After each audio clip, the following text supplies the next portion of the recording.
The Walt Disney Company is reportedly planning massive cost-cutting measures, including some layoffs.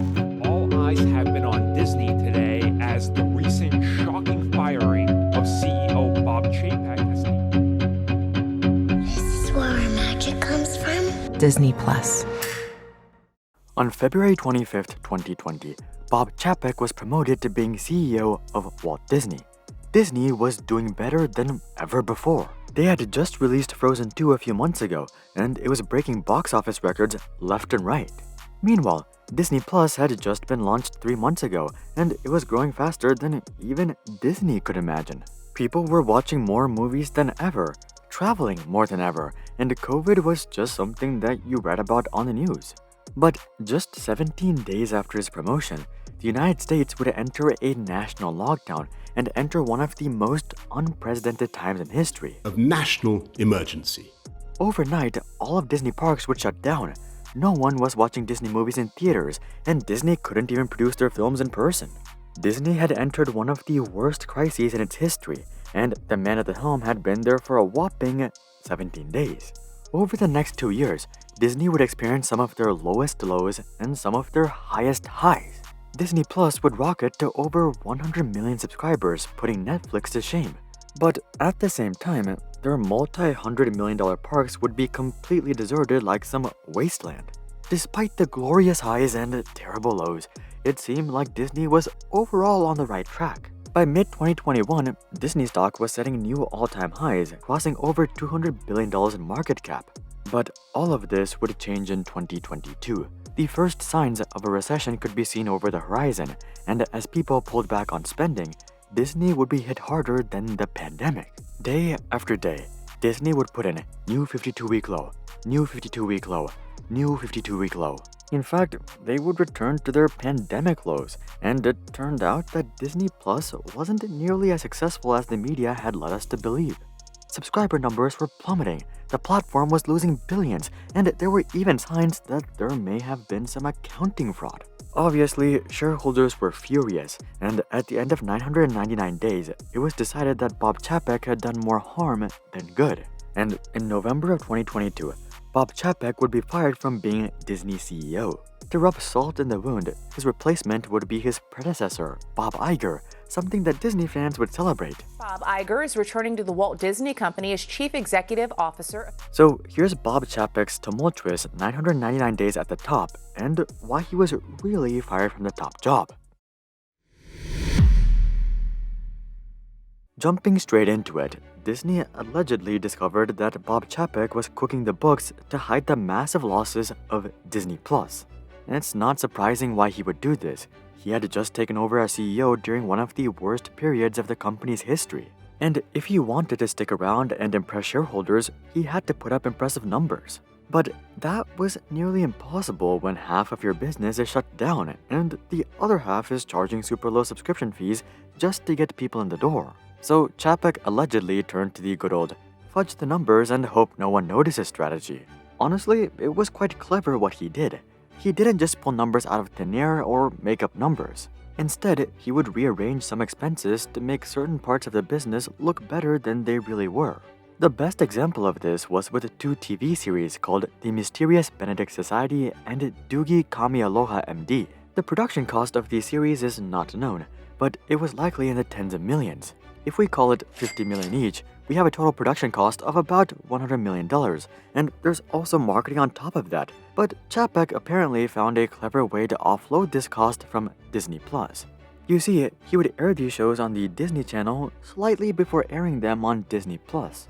This way, he could write off the marketing and production expenses of the show as a Disney Channel expense as opposed to a Disney Plus expense. So instead of costing $50 million for Disney Plus, it appeared that it only cost $20 or $30 million. He was marking down the right numbers. He was just cleverly spreading the cost across Disney's various media sectors. But while clever, this is also extremely misleading. Investors are suddenly led to believe that these shows achieved an extraordinary ROI in terms of cost versus viewership. For example, this tactic made it seem like launching movies on Disney Plus was more worth it than it really was. If a $10 million show was able to garner this much watch time, imagine what a $150 million flagship movie could bring in. The truth is not much. While streaming platforms are a great way to earn recurring revenue on movies that have already had their run in theaters, it's a terrible way to monetize new releases. But due to this potential funny business, they would allow for movies like Soul, Disenchanted, and Hocus Pocus 2 to directly launch on Disney+. And given that Chapek couldn't do any sleight of hand with these big-name films, it didn't take long for investors to realize the truth about Disney+. And let's just say, Disney is now taking the exact opposite approach when it comes to bringing movies to Disney+. With Avatar 2, for example, Disney hasn't even provided a Disney+ release timeframe. It's rumored, though, that it won't come out till July, or 7 months after the initial release. If Chapek didn't allegedly play with the numbers, maybe executives could have come to this conclusion way quicker, like Universal Studios did with James Bond No Time to Die. But instead, they ended up releasing big-budget films on Disney Plus and losing a bunch of money. Not only is Chapek's supposed actions misleading, but in court it could be argued to be securities fraud. After all, misleading investors is against SEC rules and regulations. But that's not where the story ends, as Disney Plus wasn't the only place where some funny business may have occurred. According to whistleblower Sandy Kuba, Disney was also cooking the books with their Disney parks for years, well before Chapek took over as CEO. But that doesn't mean that Chapek is in the clear, because guess what Chapek's job was before he became CEO?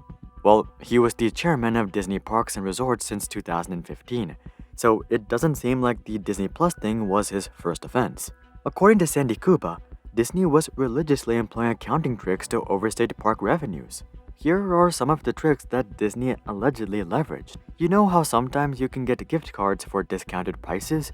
For example, you might be able to get a $500 gift card for $395 or something. Well, Disney regularly sells gift cards for discounts, but instead of recording the amount that customers actually paid for the gift card, Disney would allegedly just record the face value of the gift card. And when you're talking about gift cards that are regularly discounted by 20%, you're constantly overstating your gift card revenue by 20%.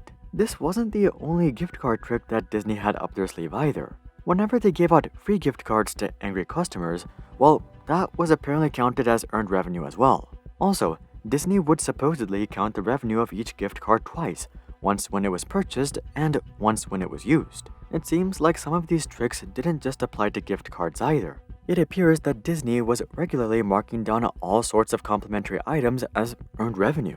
For example, let's say you booked a hotel with Disney and received a complimentary round of golf that's valued at $100. Disney would apparently mark this down as earned revenue even though you didn't pay anything for it. Also, it's not like someone was manually making these changes on the fly. These tricks were apparently baked into the software itself, making it easy to systematically overstate revenue by billions of dollars and nearly impossible to detect without being an insider. Sandy would of course try to sort out these issues internally at first. She tried contacting senior executives and the auditing team, but they obviously didn't do anything other than threaten her.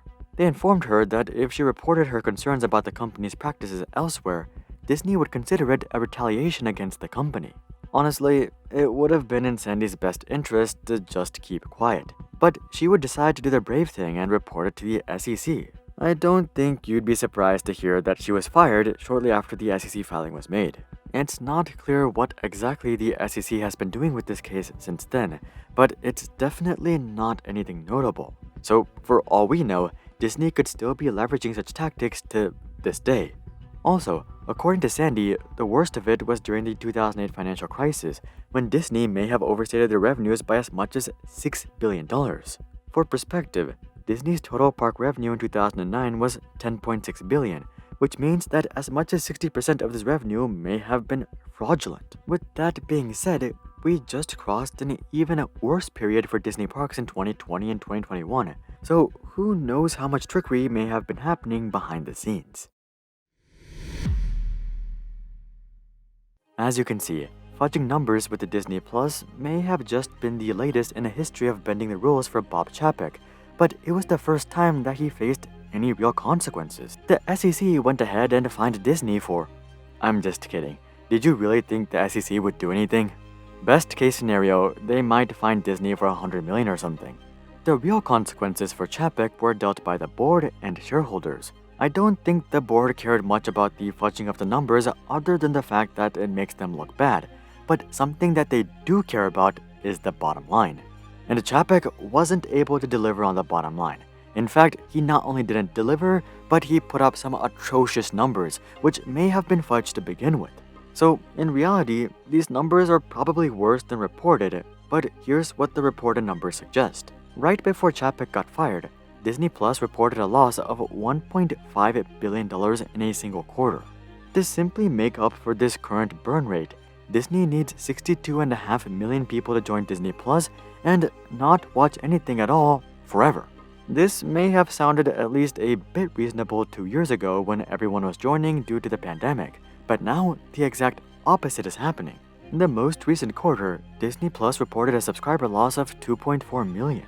Last year, people were calling Netflix dead for losing subscribers for the first time in 10 years, and even that was only 500,000. Disney Plus over here is losing nearly 5 times that amount after just being out for a mere 3 years. Yeah, I don't think it was very difficult for the board to give Chapek the axe. It just so happened to be exactly 999 days after Chapek took over. For Chapek, this was probably quite humiliating and terrible for his reputation, but in terms of compensation, it worked out quite well. He was handed out a generous $20 million despite driving Disney stock back to pandemic lows, making Disney Plus a money pit and potentially misleading investors for years. In the meantime, Disney is looking to their former CEO, Bob Iger, to work his magic once again. Iger was the one behind all of the acquisitions that Disney is known for today, including Pixar, Marvel, Lucasfilm, and 21st Century Fox. So Disney is hoping that Iger can pull off a miracle for Disney Plus as well, but only time will tell. But that's the dark truth about Bob Chapek and why he was really fired after just 999 days as CEO. Would you pay for Disney Plus? Comment that down below. Also, drop a like if you would also like a $20 million severance. And of course, consider checking out our Discord community to suggest future video ideas and consider subscribing to see more questions logically answered. But until then, I'm Hari, and I'll see you guys on the next one.